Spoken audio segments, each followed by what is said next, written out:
Hi friends, I am Pastor Annike and this is my midweek reflection. There are many people in our lives who shape the kind of persons we become. From our family, from parents, grandparents, siblings, to friends and colleagues, many people influence the type of decisions we make about our lives, the friendships we form, our quest for a deeper spiritual meaning in our lives even, our journey of faith. One such person for me has been a Presbyterian Church USA mission co-worker, Phyllis Denhoff Speck, who served in Romania just around the time when I was finishing up my chemical engineering training. I felt the call to ministry during my studies, and I was looking into the possibility of studying at the Protestant seminary in my university town. But the fact that I had an engineering background and that I was a woman did not garner me much support in this quest. And I took that to mean that ministry was not meant for me, that this was not God's plan for my life. And I was ready to give up. That's when Phyllis entered my life. We became friends as I was helping her with Hungarian in my hometown. And I was sharing her this story one day as we were talking about our life's journey. She was surprised when I told her that I wanted to give up, and she challenged me. She's like, "Why are you so quick? Why don't you explore other options?" Well, truthfully, I didn't think that there were other options available for me. So she continued the challenge. "Why don't you come and study theology in the US?" By then I was really puzzled because I never thought of that and I didn't even know where theological schools were. Well, for our next meeting, she brought a list of the 11 seminaries, 11 PCUSA seminaries at the time, with their addresses, and encouraged me to write a statement about my calling to ministry and my vision for this journey. So I did. We sent the letters off, and then we received prompt responses from all seminaries saying to me that they typically do not accept international students into the Master of Divinity program, that I should pursue those studies at home, and then they would love to have me for further studies.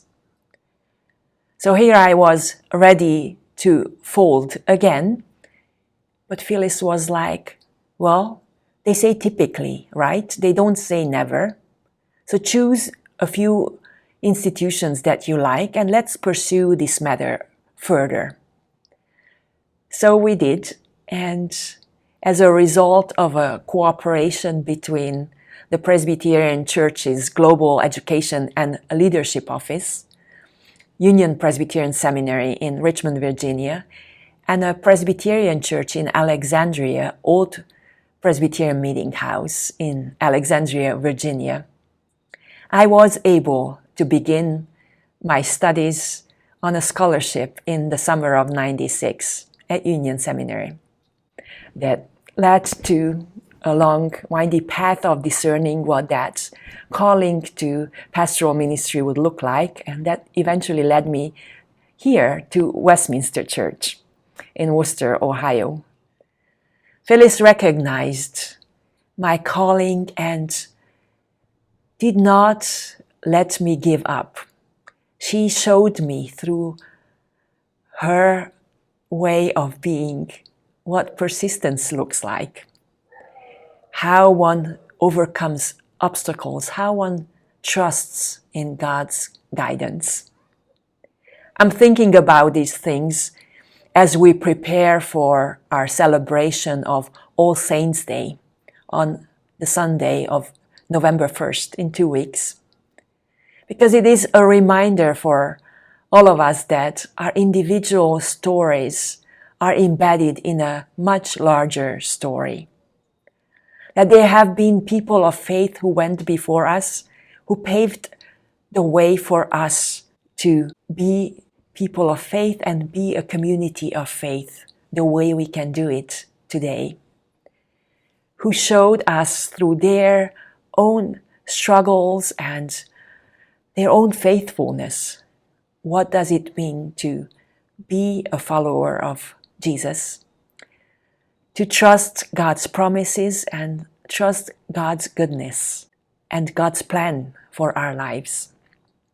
So I want to invite you to share a story, 2-3 minute story with me about a person who had such a significant impact on your life in how you understand living faithfully, reflecting God's goodness and God's desire for justice for all people, God's desire for all beings to live in ways where they can flourish and be who they were created to be.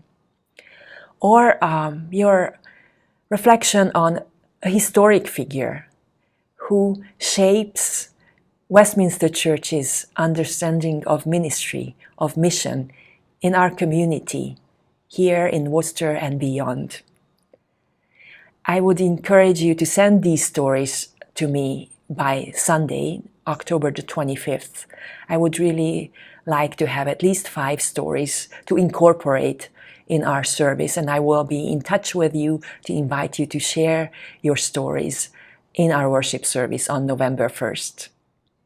I think it will be a wonderful way to remind ourselves that we are not alone in the struggles of these present days of uncertainty, of division, of not knowing what exactly our life as a faith community will look like in the coming year.